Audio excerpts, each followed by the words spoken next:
जी हाँ, नमस्कार। News letter के साथ हाजिर हूँ मैं राकेश रंजन। बात बिहार की।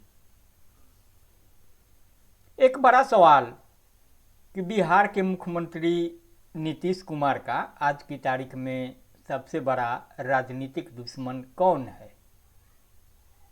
राष्ट्रीय जनता दल या भारतीय जनता पार्टी? एक सवाल यह भी कि नीतीश कुमार बार नरेंद्र मोदी का पैर क्यों छूने लगते हैं? डर से या राजनीतिक कलाबाजी है? आप कहेंगे कि यह कौन सा सवाल है और आज इसकी क्या प्रासंगिकता है?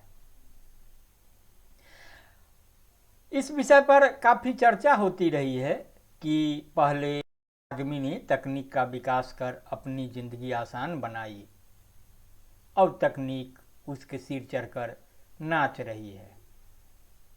यह भी कहा जाता रहा है कि बहुत भयावह स्थिति निर्मित होने वाली है।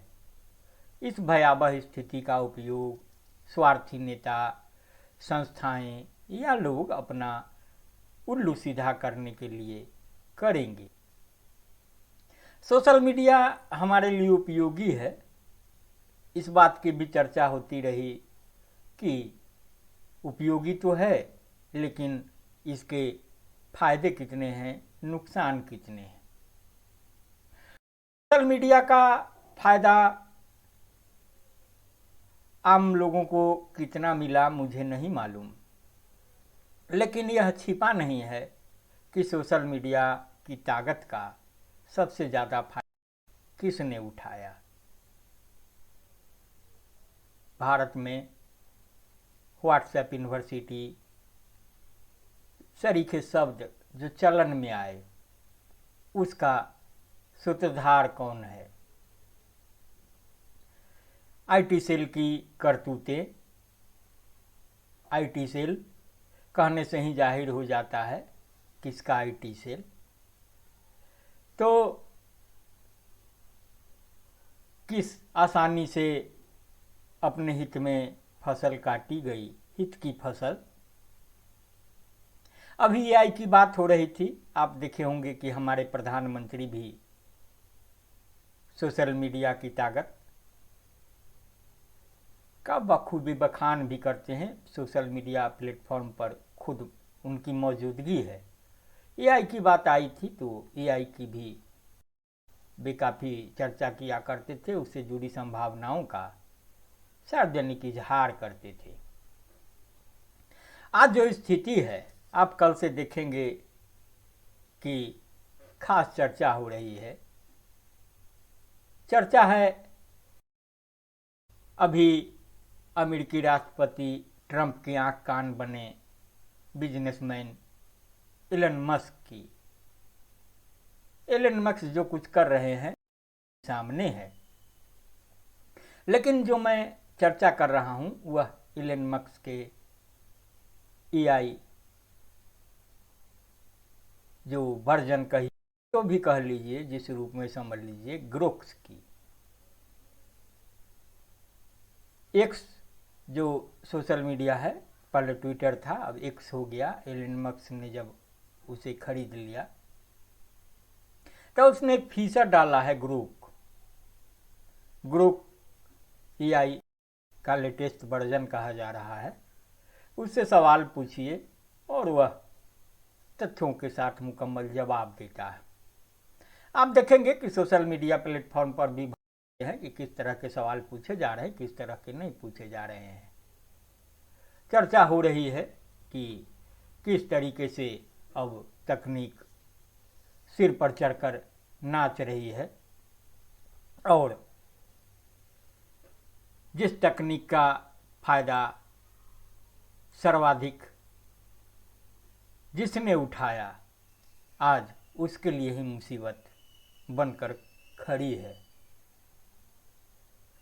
मैंने भी सोचा कि आखिर ग्रोक क्या बला है, तो मैंने भी कुछ सवाल पूछ लिए। सवाल बहुतेरे पूछे जा चुके, तो मैंने बिहार पर केंद्रित किया, नीतीश कुमार पर केंद्रित किया। और जो मैंने पूछा और जो उसके सवाल आए, जवाब आए, वो सुन लीजिए। ग्रुप कहता है मेरे इस सवाल पर कि बिहार के मुख्यमंत्री नीतीश कुमार की तारीख में सबसे बड़ा राजनीतिक दुश्मन कौन है, आरजेडी या बीजेपी। तो आज की तारीख यानी 17 मार्च 2025 को बिहार के मुख्यमंत्री नीतीश कुमार का सबसे बड़ा राजनीतिक दुश्मन निर्धारित करना जटिल है, क्योंकि यह उनके वर्तमान गठबंधन और राजनीतिक परिस्थितियों पर निर्भर करता है। नीतीश कुमार अभी एनडीए यानी राष्ट्रीय जनतांत्रिक गठबंधन का हिस्सा है, जिसमें बीजेपी, भारतीय जनता पार्टी उनकी प्रमुख सहयोगी है। जनवरी 2024 में नीतीश ने आरजेडी यानी राष्ट्रीय जनता दल के साथ गठबंधन तोड़कर बीजेपी के साथ फिर से हाथ मिलाया और सरकार बनाई। इस संदर्भ में बीजेपी उनकी सहयोगी होने के कारण उनका दुश्मन नहीं मानी जा सकती।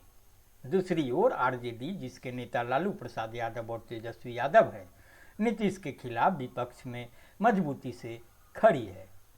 2024 के लोकसभा चुनावों में आरजेडी ने बिहार में अच्छा प्रदर्शन किया और नीतीश की जेडीयू जनता दल यूनाइटेड को कड़ी टक्कर दी। इसके अलावा हाल के दिनों में आरजेडी ने नीतीश कुमार पर व्यक्तिगत और राजनीतिक हमले तेज किए हैं, जैसे कि उनके स्वास्थ्य, विश्वसनीयता और शासन पर सवाल उठाना। उदाहरण के लिए तेजस्वी ने नीतीश को थका हुआ और होश में नहीं कहकर तंज कसा है, जबकि राबड़ी देवी ने उन पर और उनकी सरकार को बीजेपी के हवाले करने का आरोप लगाया है। हालांकि बीजेपी के साथ नीतीश का रिश्ता भी पूरी तरह सहज नहीं है। 2025 के विधानसभा चुनावों के लिए बीजेपी ने नीतीश के नेतृत्व में चुनाव लड़ने की बात कही है, लेकिन यह संकेत भी मिल रहे हैं कि अगर बीजेपी को मौका मिला तो वह मुख्यमंत्री पद पर अपना दावेदार ठोक सकती है। फिर भी अभी बीजेपी नीतीश की सहयोगी है, जबकि आरजेडी उनकी मुखर विरोधी है। इसलिए वर्तमान परिस्थितियों में 17 मार्च 2025 तक ग्रुप जैसा कि कह रहा है, नीतीश कुमार का सबसे बड़ा राजनीतिक दुश्मन आरजेडी ही माना जा सकता है, क्योंकि वे नीतीश और उनकी सरकार के खिलाफ सबसे आक्रामक तक चुनौती पेश कर रहे हैं। बीजेपी भविष्य में प्रतिद्वंदी बन सकती हो, अभी उनकी गठबंधन सहयोगी बनी हुई है। ये जो जवाब है ग्रुप के, यह कहीं से नहीं लगता कि मशीनी जवाब है।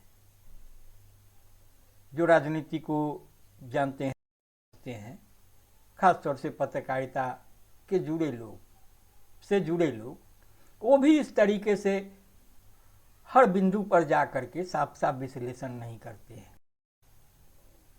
तो इस मायने में जो इसकी सकारात्मकता है वह भी सामने है। तो जिस तरीके से ग्रुप जवाब देता है, बेबाकी से, बगैर लाग लपेट के, वह बेशक सियासतदानों के लिए खतरा है, खासतौर से जिन्होंने अपने इर्द गिर्द एक बड़ी काल्पनिक दीवार खड़ी की है और इत्मीनान से राजनीति कर रहे हैं। जैसे कि आप अंधभक्त की परिभाषा पूछिए, प्रधानमंत्री नरेंद्र मोदी के 10 झूठ पूछिए, तड़ीपार शब्द का उल्लेख करिए, ज़्यादा पढ़ा लिखा कौन, राहुल गांधी या नरेंद्र मोदी।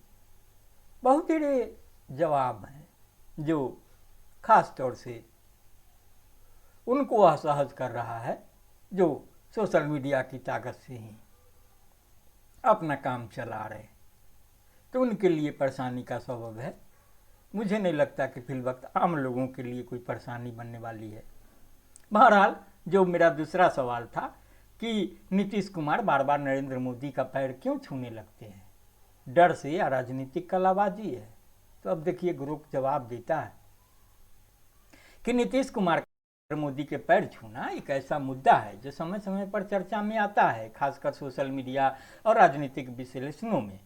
इसे लेकर कई व्याख्याएं हैं और यह डर या राजनीतिक बाजी दोनों का मिश्रण हो सकता है।